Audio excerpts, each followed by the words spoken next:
Selama saya mengikuti Yesus, saya belum menemukan ajarannya yang janggal ataupun melawan hak asasi manusia. Segala puji dan syukur kita panjatkan ke hadapan Tuhan kita Yesus Kristus yang adalah Tuhan dan Juru Selamat bagi kita semua. Video berikut ini adalah kesaksian seorang wanita muslimah cantik telah memberi kesaksian bagi kita. Wanita muslimah asal Malaysia ini menggegerkan publik teman-teman, di mana kita tahu bahwa di Malaysia ini jarang sekali orang yang murtad, tetapi ketika mereka mengenal Yesus dan mereka membaca kitab suci Alkitab, mereka semakin diyakinkan. Karena di dalam video berikut ini, ia yakin bahwa setelah ia menemukan Yesus, ternyata ajaran Yesus itu sangat luar biasa. Ajaran Yesus itu adil bagi semua umat manusia. Ajaran Yesus adil bagi kaum perempuan di seluruh muka bumi ini. Ia mengatakan bahwa, ya, inilah ajaran yang saya temukan. Akhirnya membuat saya jatuh cinta dan mau percaya kepada Tuhan Yesus. Langsung aja kita simak sama-sama video berikut ini. Ya, shalom. Ya, betul. Kalau saya dilahirkan dari rahim seorang ibu yang Muslim. Dan ibu itu memang pegangan agama Islamnya cukup kuat. Malah lebih kuat dari ayah saya. Tetapi saya memang dari kecil sudah merasa seperti ingin tahu dan sangat berminat, interested untuk belajar tentang Kristen. Dan itu dimulai dengan, seingat saya umur saya 6 tahun ya, 6 tahun di sekolah rendah. Ada seorang classmate atau teman sekelas saya yang membawa Alkitab ke kelas. Jadi saya pinjam sebentar, and then saya lihat, saya buka lembaran demi lembaran. Jadi di situ saya membaca sedikit, saya sudah boleh membaca ketika itu, dan saya minta izin dari teman itu untuk membawa pulang Alkitabnya. Jadi saya bawa pulang dalam kamar, saya baca. Saya tertarik. Saya heran, tapi pada waktu yang sama saya tertarik. Herannya kenapa? Di situ disebut Allah. Tapi ada Bapa, ada Anak, ada Roh Kudus. Jadi saya heran. Ini menjadi melekatnya, tinggal di dalam kepala saya. Ya, seusia begitu 6 tahun kan? Karena di dalam yang saya diajarkan dari kecil tuh, dalam agama saya yang dahulu, Tuhan itu satu dan namanya sekian-sekian gitu. Jadi saya baca, saya simpan.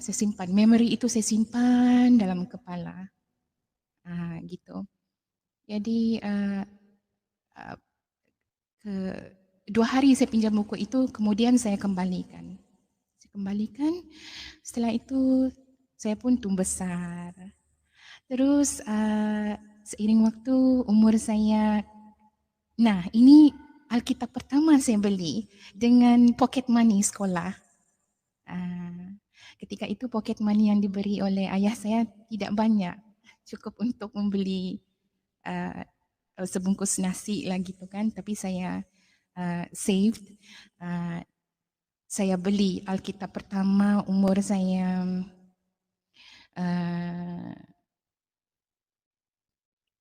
16 tahun, form 4 kalau di Malaysia. Saya beli, saya puas hati sebab di situ saya membaca, itu di dalam English, Alkitab itu yang saya beli versi King James Version. Saya baca, di situ saya benar-benar merasakan perbezaan di antara kitab yang selama ini saya baca di agama saya yang dahulu dengan kitab yang ini.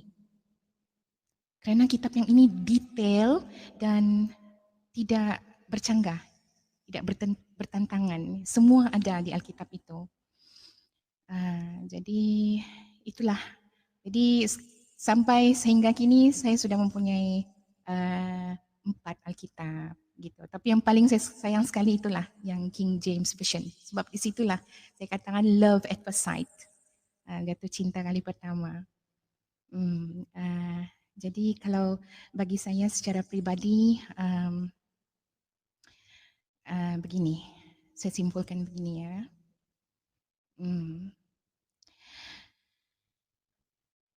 Alasan saya kenapa saya yakin mengikuti Tuhan Yesus. Nah, kalau saya yang pertama, yang saya dapatkan selama ini belajar yang saya dapatkan yang tidak ada di kepercayaan saya yang dahulu, sering saya dengar, tiap hari saya dengar itu. Inti ajaran Yesus adalah kasih. Kasih. Dan ajaran Yesus masih berlaku dan bermanfaat hingga saat ini. Nah, terus Kristus adalah tokoh sejarah. Mukjizatnya, karyanya, hingga kematiannya sudah dipastikan oleh sejarah. Dan ini melawan pendapat bahawa karya Yesus itu dongeng. Semua termaktub di dalam sejarah. Setelah itu kebangkitan Kristus memang tidak dapat dipercayai akal ilmiah. Tapi buah dari kebangkitannya itu dapat dilihat dari keberanian saksi-saksi ya. Dia ada saksi-saksi mata. Nah, sewaktu semua kejadian yang terjadi sewaktu Yesus masih ada sehingga kematiannya itu ada saksi mata. Ini mempertahankan iman. Mempertahankan iman umatnya hingga sampai mati gitu. Rasanya tidak mungkin seseorang mempertahankan kebohongan hingga rela disiksa bertubi-tubi begitu kan. Terus itulah selama saya mengikuti Yesus, saya belum menemukan ajarannya yang janggal ataupun melawan hak asasi manusia. Tidak ada. Tidak ada. Yesus adalah Tuhan yang sangat adil dan sekaligus penuh kasih. Gitu. Terus yang saya ingat lagi, berbagai pola nubuatan. Sebenarnya perkataan nubuatan ni saya baru belajar, gitu. Tapi saya guna pada malam ini. Berbagai pola nubuatan kedatangannya Kristus sudah dinubuat sejak ribuan tahun. Tidak mungkin kalau suatu kebetulan, ya, ia benar-benar memiliki pola yang rapi selama ribuan tahun. Terus pola ini juga tidak mungkin disebut sebagai pemalsuan, ya. Salinan kitab, saksi mata, dan salinan-salinan kitabnya dari orang Yahudi ataupun Kristen. Semuanya memuatkan nubuatan yang sama gitu. Sebenarnya ada beberapa alasan lagi untuk saya meyakini Yesus, tetapi malam ni saya tidak dapat menguraikannya satu persatu. Cuma ini yang saya boleh masukkan di sini, gitu. Apa ya? Puji Tuhan, saya sudah dipilih. Dan apapun yang terjadi, I will hold on. I will keep my faith until my last days. Itu saja. Amen. Terima kasih. Wow, ya ini dahsyat ya, seorang ya Mia namanya ya, MIA itu dahsyat ya, kesaksiannya ini sangat memberkati saya secara pribadi. Bagaimana ketika dia menjadi pengikut Kristus benar-benar dia pelajari dulu siapa itu Yesus. Apa alasan saya percaya Yesus itu. Apa yang membuat saya harus mempercayai Yesus? Dan ketika dia pelajari, dia melihat Yesus itu adalah benar-benar Tuhan dan Juru Selamat. Dia mempelajari ajaran Yesus tidak ada yang janggal, tidak ada yang melanggar hak asasi manusia. Ya, bagaimana di situ wanita dihargai, ya, tidak ada menyanjung salah satu keturunan, ya. Kalau Anda menghargai keturunan ini, Anda akan ke surga. Kalau Anda menghina keturunan ini, Anda akan binasa. Itu enggak ada diskriminasi diajarkan oleh Yesus. Bukan hanya itu, ya, dia melihat bahwa Yesus itu benar-benar sudah dinubuatkan. Ya, dinubuatkan sejak awal, ya, hingga penggenapannya itu sempurna. Inilah alasan dia yang sangat logis, ya, sangat logis, ya, sehingga dia mempercayai Yesus. Dan tadi malam, ya, dalam pertemuan itu saya sharing kebenaran firman Tuhan kepada teman-teman di GKC, ya, firman Tuhan yang menurut saya ini sangat menguatkan saya secara pribadi. Di dalam 1 Yohanes, ya, pasal 5 ayat 11 sampai 13, firman Tuhan mengatakan, "Dan inilah kesaksian itu, Allah telah mengaruniakan hidup yang kekal kepada kita. Dan hidup itu ada di dalam anaknya." Perhatikan, Allah telah mengaruniakan hidup kekal itu kepada kita. Tetapi hidup kekal itu ada di dalam anaknya, itu Yesus. Barang siapa memiliki anak, ia memiliki hidup. Ya, jadi tadi malam saya bawa tema, beruntung saya percaya Yesus. Kenapa beruntung? Karena barang siapa memiliki anak, ia memiliki hidup. Hidup di sini tentunya konteksnya adalah hidup yang kekal yang sedang dibahas dalam bagian topik ini. Jadi beruntung kalau Anda percaya Yesus, yang beruntung itu adalah Anda sendiri. Karena Anda memiliki hidup, hidup yang kekal, memiliki pengampunan dosa, memiliki keselamatan. Jadi, kalau Anda percaya Yesus, bukan orang lain yang diuntungkan, tapi diri Anda sendiri yang untung. Lalu sebaliknya, kalau, ya, barang siapa tidak memiliki anak, ia tidak memiliki hidup. Artinya apa? Kalau Anda tidak percaya Yesus, tidak memiliki Yesus, maka yang Anda dapat bukan untung tapi buntung. Yang Anda dapat itu adalah kutuk. Yang Anda dapat itu adalah Anda tidak memiliki hidup yang kekal. Anda binasa. Jadi ketika Anda tidak percaya Yesus, saya nggak rugi. Yang rugi adalah dirimu sendiri. Anda sendiri yang akan rugi kalau Anda tidak percaya kepada Yesus. Jangan saudara pikir ketika Anda menghina-hina Yesus lalu kami marah kesurupan. Enggak. Anda pikir kalau Anda sudah menghina-hina Yesus lalu Anda berpikir bahwa kami akan rugi. Kami nggak rugi. Ketika Anda menghina Yesus, tidak percaya Yesus, yang rugi dirimu sendiri.